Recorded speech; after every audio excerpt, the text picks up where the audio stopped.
Assalamualaikum warahmatullahi wabarakatuh. Di sini saya akan menjelaskan kesalahan masyarakat dalam berbahasa Indonesia. Sebelumnya, perkenalkan nama saya Winnie Pertiwi dengan NPM 240130 150. Kelas Bahasa Indonesia G50. Assalamualaikum warahmatullahi wabarakatuh. Sebelumnya, saya akan menjelaskan mengenai definisi dari bahasa. Bahasa sendiri adalah alat komunikasi berupa sistem lambang bunyi yang digunakan manusia untuk menyampaikan pikiran, perasaan, dan kehendaknya kepada orang lain. Melalui bahasa, manusia itu dapat berinteraksi, bekerja sama, dan juga dapat mengekspresikan apa yang ingin dia ucapkan, seperti ide serta budayanya. Lalu ada pengertian dari bahasa Indonesia. Bahasa Indonesia adalah bahasa nasional dan bahasa yang resmi di negara Republik Indonesia yang digunakan sebagai alat komunikasi dan juga pemersatu serta identitas nasional. Sebelumnya, saya akan menjelaskan. Berikutnya adalah sejarah bahasa Indonesia. Bahasa Indonesia sendiri berasal dari bahasa Melayu yang sejak dahulu digunakan sebagai bahasa perantara di Nusantara. Lalu, bahasa ini kemudian diangkat menjadi bahasa persatuan melalui Sumpah Pemuda pada 28 Oktober 1928. Setelah resmi menjadi bahasa nasional serta bahasa negara setelah proklamasi kemerdekaan Indonesia pada tahun 1945 sesuai UUD 1945 pasal 36. Lalu seiring waktu bahasa Indonesia terus berkembang dan berubah seiring berjalan. Berikutnya adalah sejarah bahasa. Seperti yang kita tahu, Indonesia pernah dijajah oleh beberapa bangsa. Oleh sebab itu, beberapa bangsa yang pernah menjajah itu memberikan pengaruh besar terhadap perkembangan bahasa Indonesia, terutama dalam penambahan dari kosakata asingnya.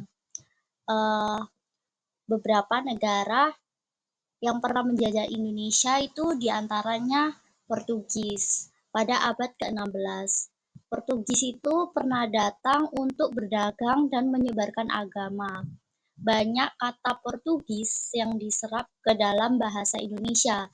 Contohnya itu seperti gereja, dengan bahasa Portugisnya itu igreja, bendera, dengan bahasa Portugisnya itu bandeira. Lalu sabun itu dengan bahasa Portugisnya itu sabão. Mentega dengan bahasa Portugisnya itu manteiga. Lalu ada penjajahan pada masa Belanda, masa Belanda yang pernah penjajah kurang lebih itu 350 tahun. Pada masa penjajahan Belanda ini memberikan pengaruh paling besar, terutama pada bidang seperti pendidikan dan juga teknologi. Contohnya dalam penambahan kosakata baru yaitu kantor, dalam bahasa Belandanya itu kantor dengan double O. Yang kedua ada polisi, dengan bahasa Belandanya itu politie, dan sebagainya. Lalu ada pengaruh dari penjajahan Jepang pada 1942 sampai 1945. Walaupun Jepang ini menjajah secara singkat, tapi masa kedudukan Belanda ini juga meninggalkan beberapa istilah dan juga bahasa di bidang militer dari pemerintahan, seperti komando, senpai, dan juga sekre. Berikutnya ada pengaruh dari suku budaya yang beragam terhadap bahasa Indonesia. Jadi Indonesia merupakan negara yang memiliki keanekaragaman suku dan juga budaya yang luas dengan lebih dari 1.300 suku kata dan juga ratusan bahasa yang tersebar di seluruh wilayah Nusantara. Keberagaman ini memberikan pengaruh yang besar terhadap perkembangan bahasa Indonesia dalam kosakatanya, logat, maupun gaya berbahasa masyarakat. Banyak kata yang berasal atau diserap dari bahasa daerah, seperti kata lontong yang berasal dari Melayu, cendol yang berasal dari Sunda, dan lain sebagainya.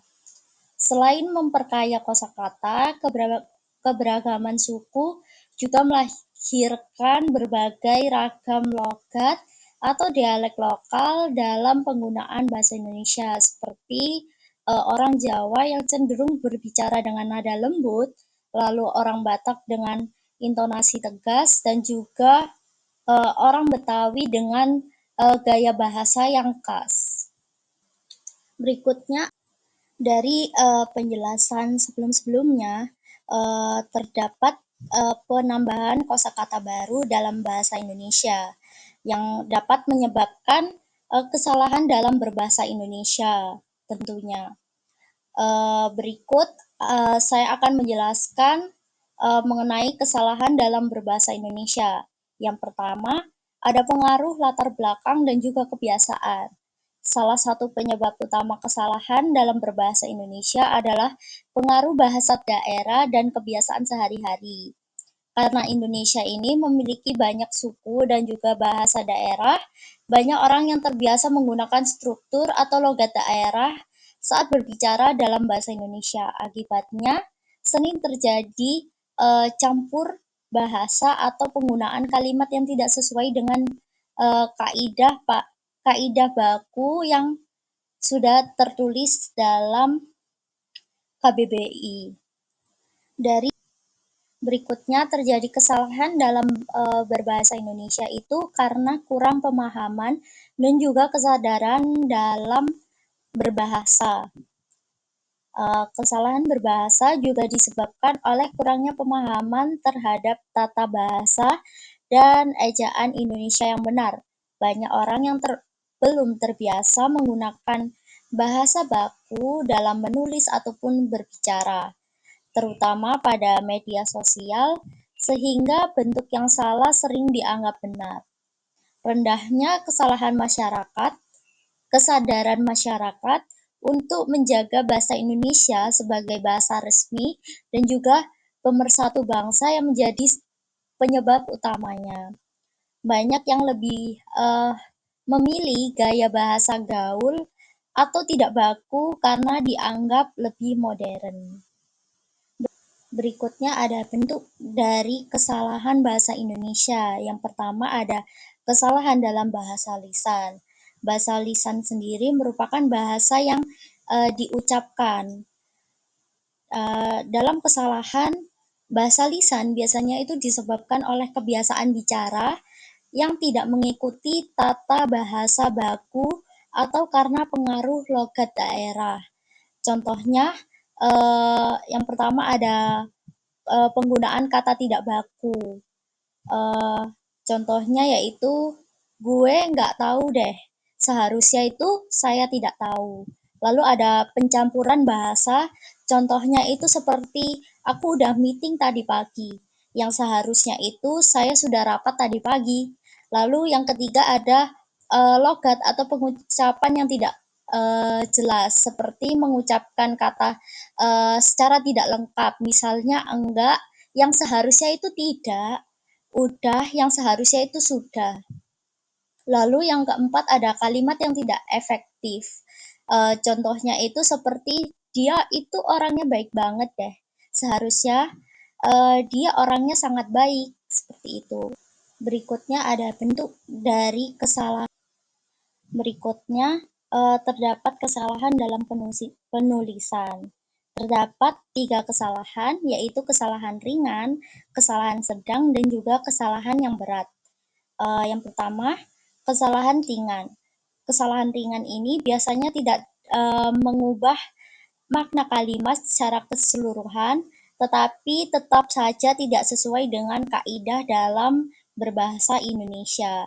Contoh kesalahan ringan yang pertama ada ejaan kecil yang contohnya itu di mana. Di mana itu harusnya ditulis dengan kata di dan mananya itu tidak dipisah. Lalu yang kedua ada penggunaan huruf kapital yang tidak digunakan.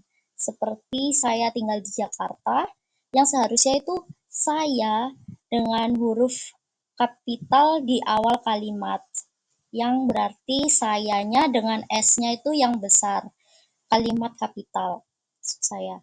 Lalu yang ketiga itu kesalahan dalam tanda baca. Seperti selamat pagi teman-teman, yang seharusnya itu selamat pagi, lalu di koma dengan teman-teman yang diberikan tanda penghubung, lalu diberikan tanda seru, seperti itu. Lalu ada kesalahan sedang. Kesalahan sedang ini merupakan kesalahan yang dapat menimbulkan makna ganda atau membuat kalimat menjadi kurang jelas.